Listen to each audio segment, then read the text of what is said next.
All right, let's talk about Joe Flacco and the Indianapolis Colts, who I'm already starting to laugh because, it's just a crazy situation, right?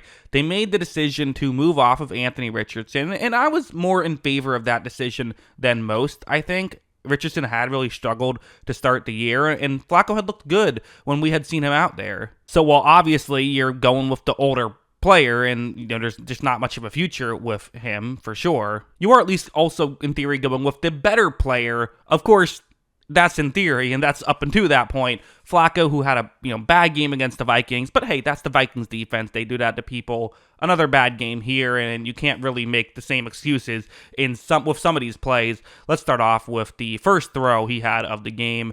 This over the middle route against zone, and I don't really know what happened here. Watch this when he takes the snap. I've watched this a few times. I'm trying to figure out. I don't know exactly what was going on here. I don't know if he thought that maybe number 7 for Buffalo was staying further in. I think that's what happened and covering the Colts player more underneath. Why he thought that, I don't know, and that's still just kind of a guess, really. But as you see, he throws it right to defender Taron Johnson, who's able to get the pick 6 actually on that play, and that just puts you in a hole right away. Definitely not what they wanted to have happen. And then on the next possession, this happened, which was a pick on a screen pass, which is never ideal. You see the defensive lineman essentially just got blocked into the passing lane and gets, hey, great awareness to realize that's where you were and to catch the ball coming at you, for sure. But still, very fluky play, especially when Flacco was getting hit as well as he made the throw. Hey, the results still have to matter. An interception is an interception, but this one, I'm not going to crush him too much for this one, but also, it's tough, right? So when this happened, there was certainly a lot of, people online saying, yep, Colts, very stupid. What were you doing getting rid of Anthony Richardson? Not all of it was his fault, I would say. Like, for example, this play, very early on, they had an opportunity to make it a 10-7 game. This is going to be a pass designed to get Josh Downs, who's having a really nice season, open, more underneath the zone coverage, kind of towards the bottom of the screen. Multiple receivers running setup routes here to try and clear out that area. As of right here, pass works as designed. Downs is wide open. He just drops the pass, clearly frustrated at himself, spikes it right after. Not ideal there. But again, this one wasn't really Flacco's fault. It's just kind of an unfortunate break. Although he then got away with one, I would say, immediately after. So on the 3rd down and goal, you have zone coverage. Again, it's going to be trying to get Josh Downs, who running more over the middle this time, open. Again, you see the setup routes trying to clear up that area. When this play begins, though, Buffalo certainly is over this. You see a Bills defender crashing in, trying to make a play. This one does not get intercepted, but it could have. It was dangerous as well. So, again, really slow start here for the Indianapolis Colts. Things did get better. They did start to turn things around, and they did turn things around for a period of time. Like, I would say, I know the narrative is going to be wide to get rid of Anthony Richardson. Like, there are some plays where I'm like, yeah, I don't know if Anthony Richardson gives you this play. Like, what's happening here, it's a 3rd down and 7. This time, it's Adonai Mitchell, the rookie wide receiver, running an underneath route, in man coverage on a 3rd and 7.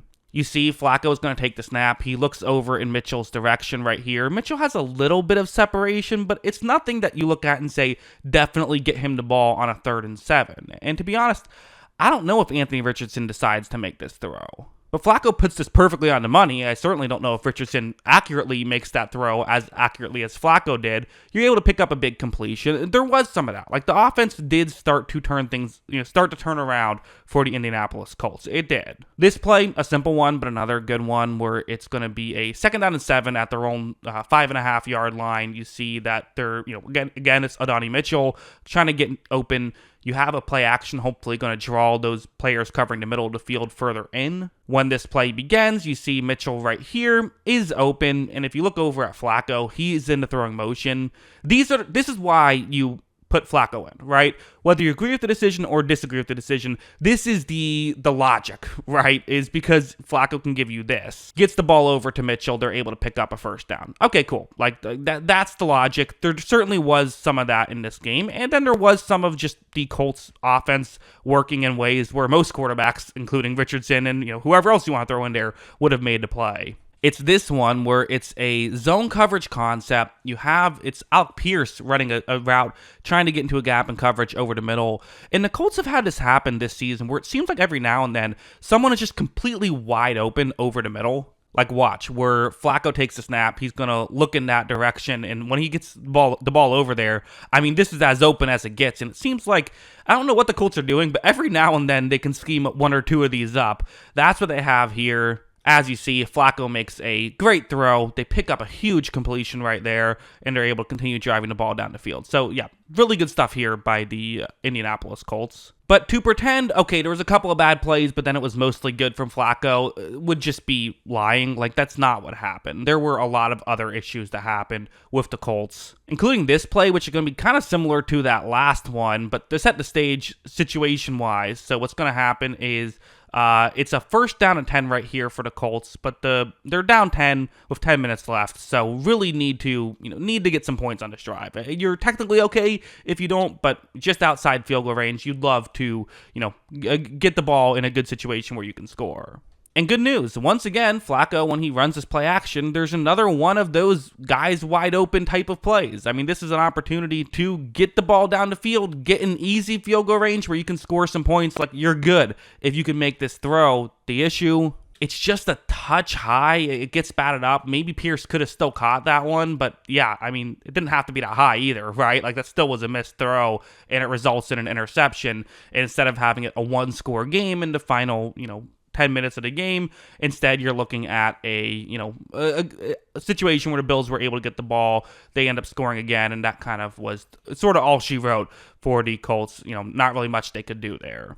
If you rewind and go earlier in the game, this play would happen where this is going to be a 2nd down and 10. The Colts just outside field goal range, only down 7 at this point. As you see, Flacco is going to get the ball right here, and as of right now, there's pressure off the edge, and to be honest, I just don't know how much I blame Flacco for this. It's his blind side. He's trying to make a throw, and the ball does get knocked out and ends up getting recovered by the Bills. So, like, that one, again, not all these turnovers are Flacco's fault, but at the end of the day, when you're turning the ball over 4 times, I mean, it's just difficult to win games that way. And kind of the difference between Flacco and Anthony Richardson is Anthony Richardson gives you those positive plays, but also gives you the negative plays. If Flacco's giving you the negative plays as well then you might as well just throw in Anthony Richardson. Now, I don't know if Flacco's going to do this week in and week out, but he certainly did this against Buffalo. Also, this play was not ideal, I would say. I think I would have liked to see him do this a little differently. So, it's the scoreboard says 4th and inches. It clearly isn't. You look at the field,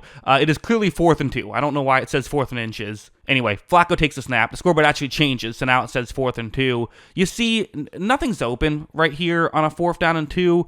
You kind of got to throw the ball anyway, though, if you're Flacco, right? Instead, he's just going to hold on to the ball for forever and ends up getting sacked, which is the last thing you want to do in that situation. At least throw one up. Sure, okay, in theory, if you throw one up, it could be intercepted in return for a touchdown, but, the odds of that are slim. There's a better chance of something going right than something going poorly. There's no chance of something going right if you just take the sack, so not ideal there by Flacco. So, as a whole, he didn't play well. That's my evaluation of his performance against the Bills. I'm not going to sit here and say he can't play better in the future. I do think that you do see some good with him, and you hope the turnover stuff is just kind of a fluke. We'll see, but definitely a disappointing performance here. If you're a Colts fan, you're kind of wondering what you're even doing at this point at 4-6. We'll see what they do. They do play the Jets next week, who's another team who's reeling, so we'll see who's reeling more in that one. But yeah, those are my thoughts. What are yours? Let me know in the comments below. Always love hearing from you, and of course, as always, thanks for watching.